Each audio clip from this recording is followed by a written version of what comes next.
Number 2, what is Jubilee? Jubilee is the hour of divine intervention. Jubilee is the hour of divine intervention. That is when God steps in against every other thing. Do you know that if you follow the scriptures, at times like when God talked about Jacob and Esau, he came and stepped into the matter and said to Rebekah, the younger shall rule over the elder. And the question is, Augusta, what has the eldest done? He has not even been born to commit a sin. And yet, there is a supplanting force that he will be under over his life. Why? Because God has stepped in. Jacob, by his lifestyle, you will say that Esau is even more righteous than Jacob, if you study it. Apart from the fact that Esau asked for porridge, he never committed any sin. But Jacob was a man of, his name is deception par excellence. In fact, somebody says the father of our niners. Yet, but because of divine intervention, the law of Jubilee, he became greater than the one who out of hunger. Is this a bad thing for you to be hungry and ask your brother for food? That's what he did. But because there was divine intervention for one person, at that time God brings into bear his sovereign will. You cannot violate it. Jacob I love, Esau I hate. There's nothing you can do about it. His sovereign will. Tonight, somebody is entering that realm. When God will pronounce, you I love. And others can be angry, it changed nothing. You can quarrel, it changed nothing. You can be angry, it changed nothing. Why is God blessing him? Why is God blessing her? You can't change anything. Why? It is the law of Jubilee that God is enacting, activating through divine intervention. So Jubilee is the hour of divine intervention. Hear me and hear me well. You may have prayed for a long time. You may have fasted. You may have sown seed. You may have even done vigil. You may have agreed with men of God who may have prayed and prophesied over your life. Yet, nothing to show.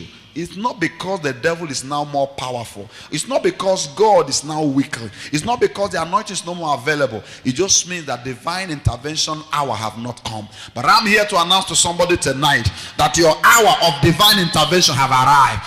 I say your moment of divine intervention has arrived. I say your season of divine intervention have arrived.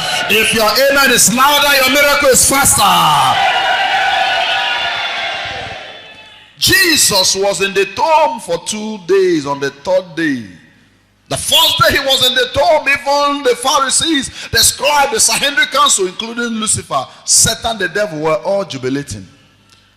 In fact, we'll have it on record in the realm of the spirit that the devil called for a party in his bosom. And they were celebrating in hell. Because before Jesus, everyone who died goes to hell. And when Jesus died, he also went to hell. I hope you are aware. So when he came there, the devil laughed. See the guy that was casting us anyhow, now he's my slave. Why? Because the devil is the king of hell. And when he saw Jesus came there the first day, lift up your heads, O ye gates. So, who is that speaking? Here, there's only one person who commands. Lift up your heads, O ye gates, and be lifted up, ye everlasting doors, and let the King of glory walk in. Say, who is the King of glory? There's only one king here. That was day number 1. Day number 2, lift up your heads, O ye gates, and ye everlasting door, and let the King of glory walk in. Say, who is the King of glory? Say, the Lord of hosts. Number 2, the devil thought he has won. He didn't know that there was an hour of divine intervention the 3rd day. On the 3rd day, he didn't say lift up your heads anymore. The key of life and the key of the gate, the key of the ancient door that was in the hand of the devil. Jesus said, lift up your heads, O ye gates. The devil said, I will not. But this time the key said, excuse me, walk out of the hand of the devil and landed into the hand of Jesus. And Jesus said, now the power of hell, the power of life and death is given unto me. The Bible said that when he took that key, the devil looked and said to all the demons, what are you doing? Can you see that guy coming here to frighten us? And all the demons came rushing on Jesus, thinking they could hold him. But the Bible said he did like this and shake them off. He put his leg on it, and the Bible wrote, having spoiled principalities and power, he made a public show of them, triumphing over them in it. When Lucifer saw that all his co-hosts and generals were on ground, he knew that the battle is now over. And Jesus said, all that were under you, come because I am here to declare jubilee. I myself, I am jubilee. As many that are headbound by you, now that I'm here, they are all going out free. It doesn't matter the sin they committed before. It doesn't matter ancestral curse over them. Now that I have arrived, I am jubilee. They are coming out. And I'm here to announce to somebody tonight, the jubilee himself is in the house. I said, Jesus, the jubilee himself is in the house. Healings and miracles and breakthrough are happening in your life. If you believe that, let your amen sound better. God arranged the divine intervention and wanted the devil to feel that he had a voice. Whatever that is wrong in your life is because God is just smiling and waiting. I discover at times God allowed the devil to do his worst so that he, God, can show his best. Somebody, God is about to show his best in your life. I say somebody, God is about to show his best in your life. Those who are saying, who are you, about to come and ask, how are you?